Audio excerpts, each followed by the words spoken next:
Question number 9 of exercise 6.3. Find the point on the curve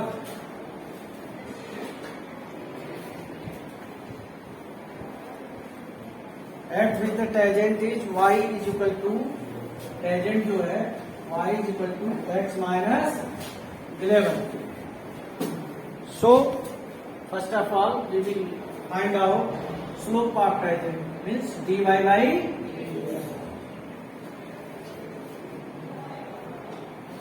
और ए जो आपका दिया हुआ टेंजेंट इसका स्लोप क्या होगा, या तो इसको आप दो तरीके से निकाल सकते हैं, मैं पहले भी बता चुका हूँ, y is equal to m x plus c के फॉर्म में लाके, या इसको डिफरेंशिएट करके d y by d s इसका भी निकाल लीजिए।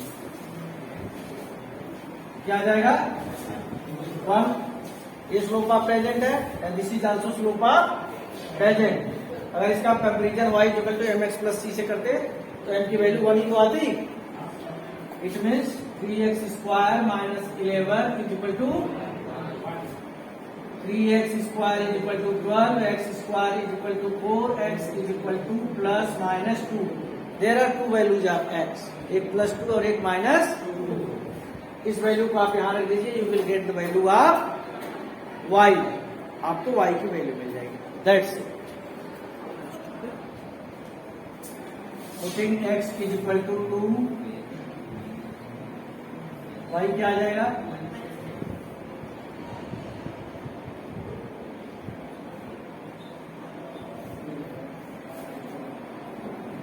अब ये जो x और y की वैल्यू आई है 2, माइनस 9, ये इसे भी सेटिस्फाई करती है। जो टेंजेंट का इक्वेशन दिया है सेटिस्फाई कर देगी नहीं। अब दूसरी वैल्यू रखेंगे, putting x is equal to minus 2, y क्या आएगा,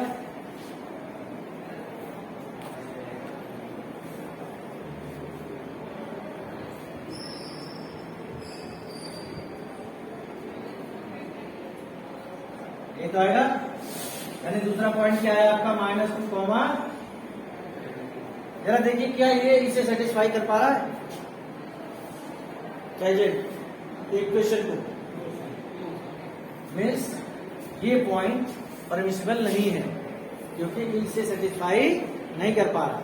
ये टेंजेंट जो होता है कर्व को टच करते हुए तो जाता है, तो ये पॉइंट्स कॉमन होते हैं ना, तो केवल एक माइनस 2 कॉमा आप लिखेंगे लैंग्वेज क्या हुई, डज नॉट सेटिस्फाई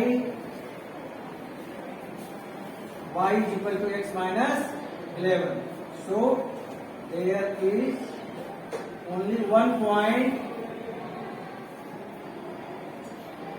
और पॉइंट क्या है 2 कॉमा माइनस,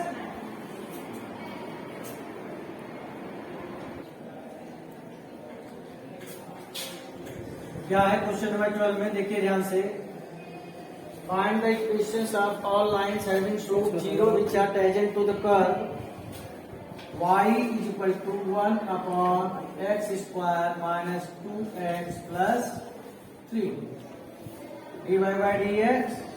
ऑब्वियसली आप लोग क्वेश्चन रूल यहाँ पे लगाएंगे, numerator upon denominator, denominator x square minus 2x plus 3, derivative of numerator 0 हो जाएगा 1 का, minus 1, derivative of denominator 2x minus 2, x square minus 2x upon denominator का होल स्क्वायर।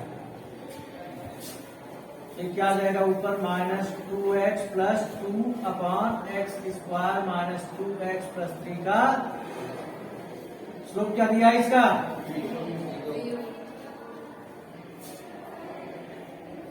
0 को आप 0.1 लिख सकते हैं। क्रॉस मल्टीप्लाई करेंगे तो minus 2x plus 2 is equal to क्या आएगा 0, minus 2x is equal to minus 2x is equal to 1। एक की वैल्यू को आप यहां रखिए तो क्या आएगा, y is equal to 1 upon 1 minus 2 plus 3 1 by 2। तो पॉइंट क्या हो गया आपका 1 कॉमा 1 बाई 2, x1 y1, और m क्या दे रखा है y minus y1 is equal to m x minus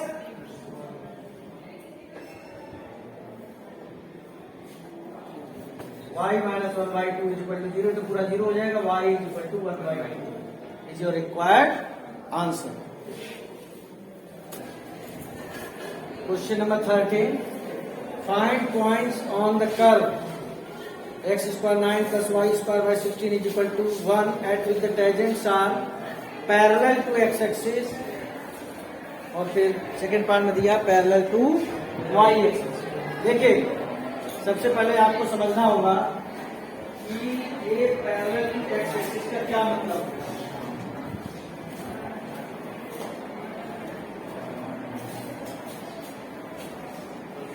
है। इसका कंसेप्ट समझो। स्लोप का जो एक्चुअल डेफिनेशन होता है, inclination of line with positive axis measure anti clockwise. कोई लाइन ये जा रही है, ठीक है ना, तो ये इस पॉजिटिव एक्स एक्सिस से कितना एंगल बना रही है और इसको आप एंटी क्लॉकवाइज मेजर कीजिए। क्लॉकवाइज ये होता है, ये तो ऐसी चलती है ना, एंटी क्लॉकवाइज, क्योंकि इस लाइन का एक्स एक्सिस से ऐसा भी तो एंगल बन रहा है, लेकिन स्लोप आपका ये माना जाएगा। अब यहां पर क्वेश्चन क्या है, ये जो है line that is parallel to x axis, slope radian जिसे कहते हैं आप, उसमें tan थीटा भी इन्वॉल्व होता है। वो जो एंगल होता है थीटा है, स्लोप में tan थीटा जाता है। अगर एक्स एक्सिस के पैरेलल है वो लाइन, यानी एक्स एक्सिस से कितने डिग्री के एंगल बना रही है, 0, और स्लोप क्या होता है, tan थीटा होता है। एक्स एक्सिस के मैं आपसे बता देता हूं कि जब पैरेलल टू एक्स एक्सिस हो गया तब dy बाई ds का न्यूमरेटर 0 हो जाएगा। dy बाई ds जिसको आप tan थीटा कहते हैं, है ना, tan थीटा को आप sin theta upon cos theta भी बोलते हो कि नहीं। तो मैं क्या करता हूं, जब पैरेलल टू एक्स एक्सिस होगा तो न्यूमरेटर 0 होगा। क्यों, क्योंकि वो लाइन एक्स एक्सिस से 0 डिग्री का एंगल बना रही है। तो आप जब निकालोगे स्लोप sin 0 अपॉन cos 0, तो sin 0 की वैल्यू क्या होती है, और cos 0 की क्या होती है, 1। इसलिए तो एक्स एक्सिस के पैरेलल केस में मैं क्या कहता हूँ, न्यूमरेटर 0। अब y एक्सिस के अगर पैरेलल है, ये लाइन अगर y एक्सिस के पैरेलल है तो स्लोप का संबंध तो x एक्सिस से होता है ना, तो यानी कि y x एक्सिस पर ये परपेंडिकुलर है। लाइन x एक्सिस साफ दिख रहा है, कितने का एंगल बना रही है, 90 बना रही है। तो अब स्लोप निकालोगे तो sin 90 अपॉन, अब समझ में आई बात, पैरेलल टू y एक्सिस होगा तो denominator of dy by dx will become 0, और जब x एक्सिस पे होगा तो न्यूमरेटर 0 होगा। इसको रटना नहीं, समझना है, ठीक है। तो अब यहां पर हम इसका dy बाई dx निकालेंगे इस क्वेश्चन का, राइट।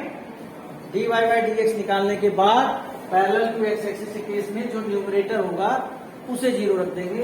तो पहले तो ये देखिए, एक्चुअली ये अभी तक आप जो डिफरेंशिएशन करते थे, y एक तरफ होता था, बाकी चीजें एक तरफ, dy बाई dx यहाँ पर आप करते जाइए, एक्स स्क्वायर का y स्क्वायर का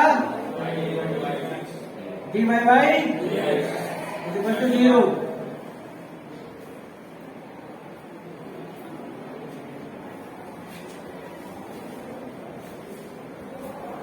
dy by dx is equal to minus x upon 9 into 16 upon y, minus 16x upon 9y। Since this is parallel to x axis, first part हम कर रहे हैं, तो dy by dx is equal to 0, तो minus 16x upon 9y is equal to 0। इससे क्या आ जाएगा, x इज इक्वल टू, अब ध्यान देना, x इज इक्वल टू 0 आया है, इसकी वैल्यू को आप यहां रखेंगे, y स्क्वायर, ये तो 0 हो गया, y square upon 16 is equal to क्या आ जाएगा, 1, यानी y square is equal to 16, y is equal to plus minus 4, यानी 2 पॉइंट हो गए आपके पास। कौन से, जब आपका x 0 आया था, 0 4 और 0 कॉमा माइनस 4, तो इसमें आपसे पूछा क्या है, पॉइंट। पहला तो पॉइंट ही आ गया और दूसरा पॉइंट हो गया, एक पार्ट हो गया। दूसरे पार्ट में जब जाएंगे, पैरेलल टू y एक्सिस दिया है, तो denominator of dy by dx क्या है, डिनोमिनेटर इसका क्या है, 9y। सेकेंड पार्ट में जाएंगे तो आप लिखेंगे since it is parallel to y axis, denominator of dy by dx is equal to 0। Denominator क्या है 9y, y is equal to क्या गया 0। अब इस y इज इक्वल टू 0 को फिर यहाँ पर सेकंड पार्ट कर रहे हैं हम, x square by 9 is equal to 1, x square is equal to 9, x is equal to plus minus 3। Point क्या हो जाएंगे 3, 0 minus 3, 0 and this is your answer.